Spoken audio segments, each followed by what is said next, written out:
1978, just before Christmas, before I was brought to H blocks on a blanket, and it was a very cold and obviously uninviting, threatening atmosphere.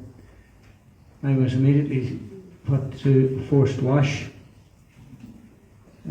Several of the screws held me down, stripped me off, and put me in a bath, cold water to wash me off.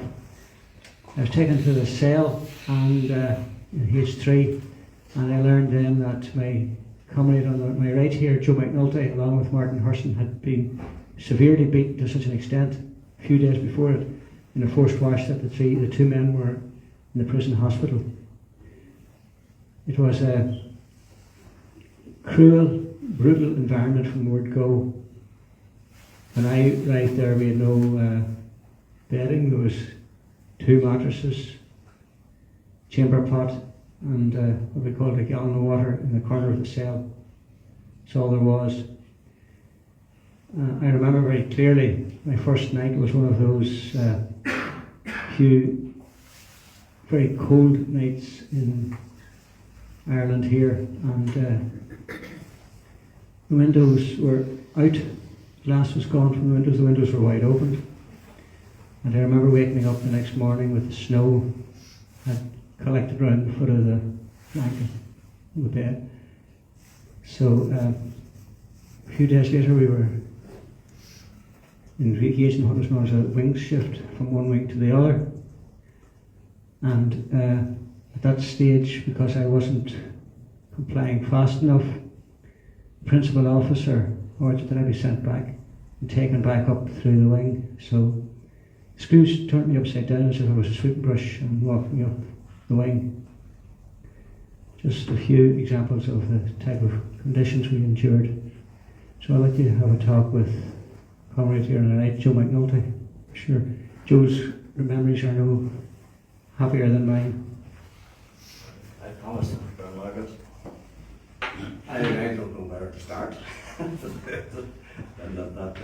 But no, it was a cruel environment. Now there's no doubt about it. One of the things that stands out was Martin Hurson and myself were the first 2 forced washed. Martin was actually the first took out of the cell, and they took Martin out anyway, bait him out of the cell and down to the cold bath, and then the Santa Claus razors and cut his hair and beard, and there was about 50 cuts on him when he came back to the cell. I says to Hurson, I says, you know, I can't recognise you. And the next thing, then Hurson looked at me and he says, Joe, he says, I think they're going to kill us, he says. You know, in his case it was very prevalent. But anyway, next thing then, I was took out of the cell, bit ribs, lost 5 teeth, broken nose, but anyway, come back into the cell, and Person by and me looked at each other and says, you know, what's this coming from? So, not content with that, they come in about 20 minutes later for Martin Hurson and an old stretcher, cloth stretcher. And they fired Martin onto it and kicking him. So they're out through the door, and we had wee bits cut out of the side of the wall that you could see out. And the screws were still kicking Martin on the stretcher, right up, boots up. And the main man who was directing everything and getting the odd kick in himself was Paddy Joe Kerr. And he went up to the prison hospital, and then about 20 minutes later they come for me, so I was took to the Royal, and that was it. But I'm very glad to say that the main instigator of that attack on Martin Hurson got its comeuppance in County Armagh. And it was a great day. I had a few pints that night. So I never was as happy in my life when I heard he got the works. That's the truth. So that's one memory. So I'll pass you on to the next man here. Dave Bob. We'll give him his strong class name. Yeah, that's another story. But I was one of the earliest people on this strike or whatever it was, right, when we refused to wear the clothes. Kieran Nugent was the first, right, and I think I joined about 4 months later on. And the guy that was with me got hiding instead of me kept it. So I wasn't all that disappointed with that, to be honest, but there you go. And we were on the protest was there and we weren't wearing the clothes and sitting there, but you had to walk to slop out naked. And you can imagine what that was like, because you're talking about people here that are arch bigots. I don't know what religion means to anybody, right? It doesn't mean a lot to me, but because if you cut somebody's finger, their blood's red. But these guys didn't think, they just thought their blood was blue. And they abused people, right, left and centre. It kept going on for a while. And I was the person that started the dirty protest. Now, it didn't start by just doing what we're doing at the finish, right? It started with, no, we're not walking out naked to slap out. No more of that. Do whatever you want. What can you do? What could they do? They were very, very sore on younger guys. They thought they could break them. Some of them you couldn't have broken with a sledge. Some of them you could, but some of them you couldn't break them with a sledge, right? I saw a couple of them out in Belfast recently, right? And they're still the same. And it went on from there, and it escalated from there, and stuff was added on to it. And after that protest started, right, I went to solitary confinement. And I was there for about 4 months or so. And Brendan Hughes was sentenced for trying to escape and he got down to the blocks. So as soon as he came down, right, he brought me out of solitary confinement, put me in the cell with him, and they thought there would be conflict.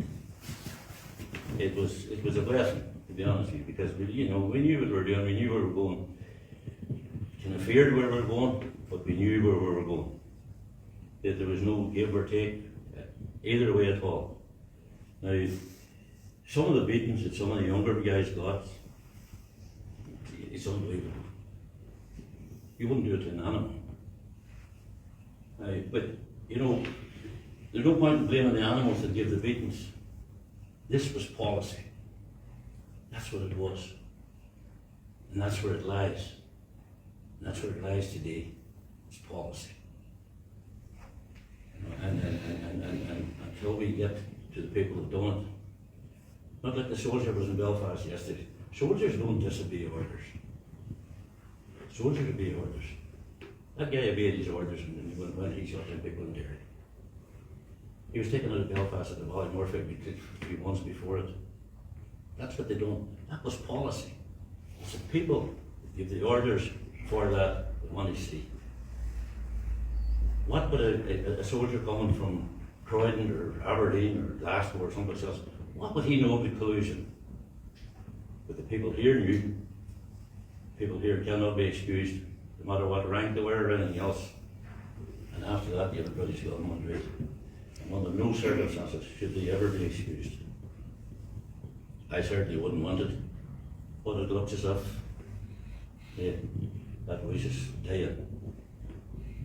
Because we now have people administering British law on behalf of Britain. It stinks to the high heavens. I haven't said a lot about it, but hey, what am I going to do? The views are still the same, the thoughts are still the same. We done what we could, we possibly have done more.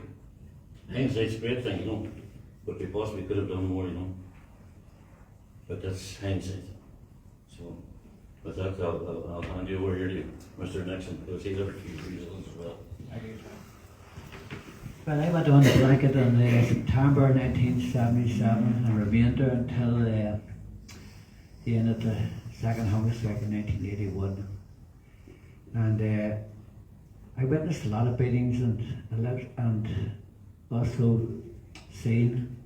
But you know, one of my memories is was when you were in a cell and you can hear people getting beat and the reverberations that just go around that cell and boys screaming and getting beat and knowing that maybe you're next, and in this case it was next. Were very, very cruel and brutal conditions, and it wasn't just always physical, there was a whole lot of psychological warfare within the blocks. It's determined to break your spirit, if not your body. And this is an aspect we need to really delve into. I know a lot of people came out of that whole situation and they had a lot of problems dealing with what they went through, the terrible trauma, and having experienced it themselves, but having witnessed it also as our comrades. One of the beatings I got was on the was in the punishment block, so-called punishment block. We had to laugh just because we're already in. The haste blocks on the blanket naked and putting our excrement on the wall. The conditions like a whistle went on, and you know, terrible cruel conditions, and the screws had no mercy. And I had to remember the average age of a blanket man is maybe 18, 20 years. And the prison regime is made up of maybe 95% of people from the unionist, loyalist community, as were the prison administration, that is the number one and number two governors Hilditch and Miles, and also the POs. Paddy Kerr was one of very few Catholic people who were employed within the prison, and it still remains the same today. It hasn't changed. Now, let me talk about bigotry.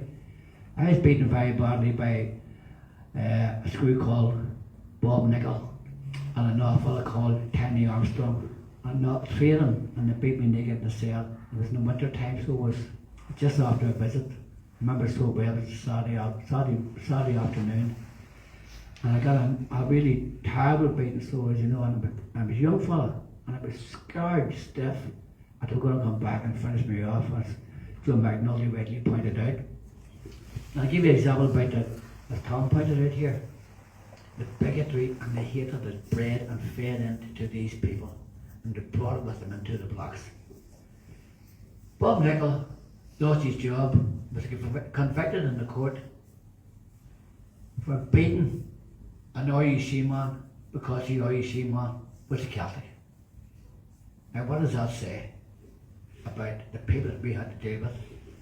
Right at the very interface. And anyway, the other factor in terms of the psychology thing, you know, was the use of number one dad and number two dad. People had never heard of these things before, but they were utilised. And number one dad just means, you know, scarce provisions. You know, the number one dad on the punishment blocks, that's what was administered, was a bowl of soup in the morning time, cup of tea, no sugar or milk, and I think it was 6 rounds of dry bread. And at dinner time we got a bowl of soup with a potato in it, one potato, and then in the evening time you get fed again at 7 o'clock. And you had to remember, you didn't have anything in the cell because at 6 o'clock in the morning, you had to put out, you only had a mattress to lie on during the night, and 3 blankets, no sheets, and a pillow. And they were taken out in the morning at 6 o'clock, you understand? And they had to be folded up and put outside your cell on the punishment block. And this is the extent of that the prison administration, the prison regime went to. It was unbelievable, the terrible brutality. And it continued on, keeping us awake at night and beating on the doors. And they did not in any way hide their hatred for us. And they didn't hide their bigotry either. And most of the boys will tell you, these boys were running about with UVF and UDA tattoos all over their arms and everything else. distinctly largest. And also, I don't know how to compare it. You could maybe compare it to the Palestinians in the Israeli jails. You know, and so on. That's the only way I can compare it to. But it was really terrible, and most of us, there's no point in saying that we were all not afraid. You were afraid, but it was not all the time, because we had to get on with life in the prisons. But during the wing shifts, one wing to another, we were almost naked except for one blanket. And that was during the winter time, some of the coldest winters and I've ever experienced in my life seemed to happen within the Lagan Valley, within Lisburn, and they were turning the heating off. This is all part of the whole psychological determination to break you and to challenge and to challenge your belief system that you weren't a criminal, and to try to drive this into you're a criminal like all the rest and so on, you know. But it never worked, of course, you know. But they beat us with impunity. At least they thought they did. And then when they started getting assassinated, they sort of felt morally justified in some way that they could come in and beat us again. And a lot of these here people were also ex-British Army squaddies who had joined the prison service, so-called prison service, the prison regime, because not just for the money, but there's an element of vengeance as well. These were ex-British Army squaddies who decided to take the easy way out to come into the jails and beat people. These are aspects we've never been really have covered in the narrative, in the literary narrative to date, you know, and the psychological impact, not just of the long term in prison, but no. When I was on first, I remember well, 4 or 5 men were marking their first year on the blanket. Alec Comerford, big friend of Armagh October, I think Shando were a couple of us. And I remember being absolutely, what do you call it, in disbelief that these men were 1 year lying on the blanket. Little did I know we were going to be there for another 3 years. It was terrible, so it was no end. It was just absolutely brutal. And they could get away with dying in the block. But they did, and they suffered, and 30 of them were killed. And number 2, Governor Miles, and it was on all sides it was dead. But what we had to endure from these people who hated you with a vengeance, and they would kick you and brutalize you and spread your cheeks over a mirror and looked up into your honest. Oh my God, it was terrible, but we don't. We had to do it. But I'm quite sure that Tommy and Philly here will share some of their personal experience. But certainly one thing that traumatized me was a terrible beating that I got on the punishment block.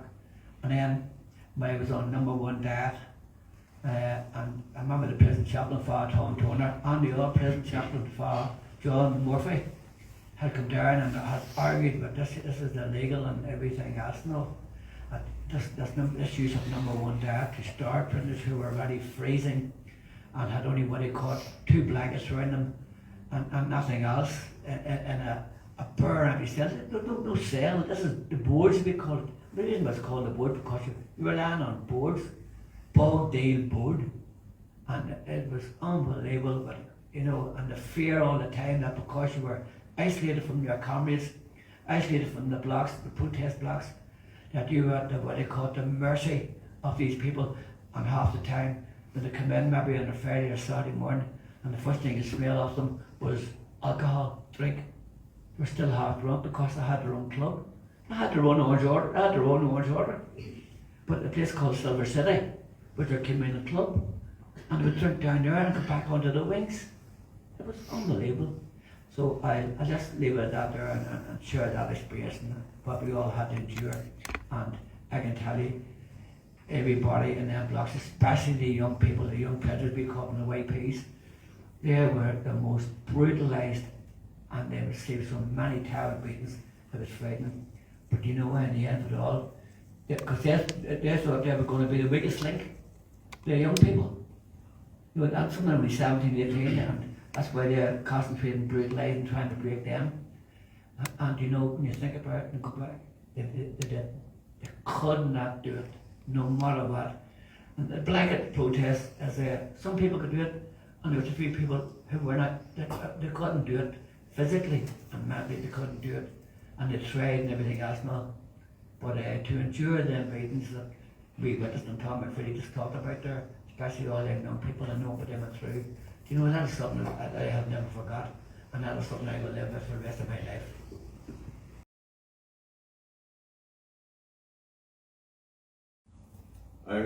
Rumours about and all of that there.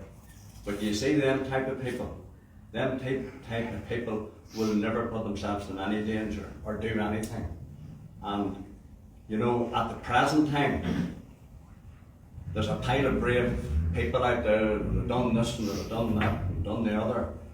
Slugs and touts of all descriptions. And do you know this? There's not a gut in any one of them, and that they wouldn't hold a candle to these men. Thank you.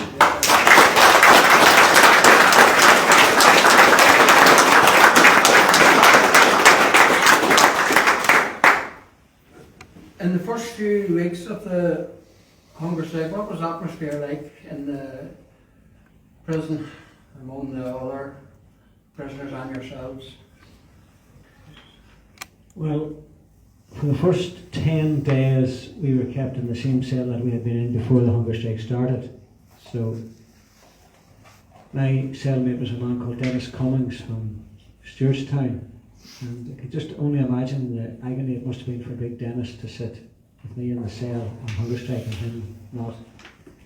But he was a tower of strength, still is, but wonderful support, wonderful moral support, and same with the rest of the men on the wing. Now, Brenton Hughes was in the same wing with me, and I think to keep in mind is that while conditions were appalling, morale was never low. There was always wonderful morale throughout the years on the blanket, and unbreakable spirit. So whenever the hunger strike started, I could feel the moral support of all the men around me, and also hearing from the outside that we were generating quite significant support, which didn't surprise me, didn't surprise any of us, because as I said to you earlier on, 10, 15, 20,000 people had walked from Killisland to Dungannon in 1978. It was a year, 18 months before the hunger strike started. So there was very significant support. So we were determined and very determined, but we were enjoying enormous moral support from our comrades in the wings and on the blocks and from the people on the outside. Joe, when it came to your turn to join the hunger strike, at that stage these men had been on hunger strike for over 50 days. Yeah. You knew it was at a very crucial time. What was going through your head as you joined it? Well, you know, at that stage there was they'd have probably just would have thought, you know, that at first that would maybe just put it over the line. But naturally enough, that didn't happen. But at the same time, you know, the determination was there, you know, to go ahead and try and achieve what was went out for. And you know, it's like this here. You can do a lot of things and all that there, but you see, and I was only in the hunger strike, what, 5 or 6 days now, you know, although I did put the name down at the start. But, you know, at the end of the day, you couldn't explain it to anybody, because do you see going on hunger strike, now I'm emphasising now in a very short time. But before you do that, you will have a battle with your head. Your head space, you'll argue with yourself. And you'll argue with yourself, you know, can I do it, can I not? You know, the things is very high if you take this on. And you do argue yourself, and you don't make it over a day or two, weeks, and all of that. And it's a massive decision, and I have the greatest respect for anybody these men done the nearly 60 days, and I can't get into that because I didn't do that many days. But it's a battle of wills, a battle of principle, and a battle with your mind. And you have to have all of those items right. You know, your mind can be a great friend, and your mind can be a bad enemy. And where you get your head is where you need it for life. And what was it? We place in County Meath called Gippstown. It's a well-up area, so it's a very strong Republican area, and I suppose, as I've always said, Meath was a transit county and Gippstown was at the hub of it. So a lot of men, mostly men, came through our area, including Tommy there, and beside you, and we would have known, some of us personally, but certainly our area knew an awful lot of the men in the blocks over the passage of time. So we were really heavily invested in it, because for us it was like, to put it in context, it was a hugely personal to us. It wasn't just something that was happening in the 6 counties. These were people we knew. And as Republicans in the Free State, we certainly we didn't pay the price he paid, but you know, you were scorned because you were a Republican. So all we could do was, we set up the H-Block committees. I was the representative then on the national one. So from Gippstown to Navan, and I suppose Navan became the headquarters because that's where people could gather. We got a caravan and we set it up in the square, no longer there in Navan, and we manned that 24 hours, 7 days a week.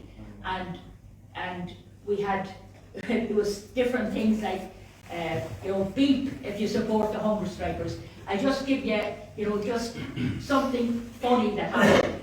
My grandmother, God rest her, she was a well-known Republican in Donegal, but she had to go to Peamount because she had a problem with her lungs. So she was kept in Peamount, and myself and my Aunt Bernadette, we had to go up and visit her. Now, I was driving a 14-year-old Volkswagen vehicle with more holes in it. It was called the Sanatorium on Wheels, because you went over and put the water straight in. So I left the caravan and I says to my aunt, I says, we better go up and see Ma'am, which we called her. So I started beeping, you see, as soon as I got into the Volkswagen, beep, Jesus, everything fused in it. The whole thing, wipers went, everything went. And somebody told me if you got a spud and split it and rubbed the windscreen, that you'd be able to see. And that's what I did, and that's how we got to Dublin. But anywhere there was a protest, we went, and we used to wear a piece of grey blanket with the H embroidered on it in cream wool. So we wore that the whole time, those H-block, I still have mine. And when we went on marches, if we went around Navan, if we went to Belfast, no matter where we went, we had a stick and a firelighter, and we lit the firelighter, and that was our torch. Because this was in the era before mobile phones, there was very little means of communication. But I tell you, I was watching there the Gardaí down in the south. We used to call them the blue bottles. By Jesus, they were relentless in beating us. Like, they were horrendous on the marches. Once they attacked you, you certainly, you knew it. You know, there was such animosity in the south. And you have to remember, like, that government of Cosgrove and Cooney, like Cockroach Cooney wasn't called Cockroach Cooney for nothing, because the conditions, even in Portlaoise, were horrendous. And like, one of our own men was, Tony MacDonald, had been on hunger strike in Portlaoise. So Gippstown knew what it was, what hunger strikes were like. And we were so invested in the hunger strike because we had met Tommy and we knew the dark. He had stayed with us. And you know, you were talking there about Blute. These are people we knew. So for us, It was so important to be on the streets. And the only way, like, you know, it's easy now, you have social media, that didn't exist that time. So what you did was continuously writing to the papers. So if you weren't marching, you were writing to the papers, and you were going to county councils and demanding rights for the prisoners. But like, it was like hitting your head off a wall. But like, I'm so proud to be in this room with ye tonight, because I feel so humble and so honoured in your presence, because for me, ye were my heroes, always will be. There will never be people like the blanket men, and those men that did time in England, the men in Portlaoise, the men in Longkesh, Republican prisoners, no matter what their persuasion, were heroes to us as young people, and will be till the day I die.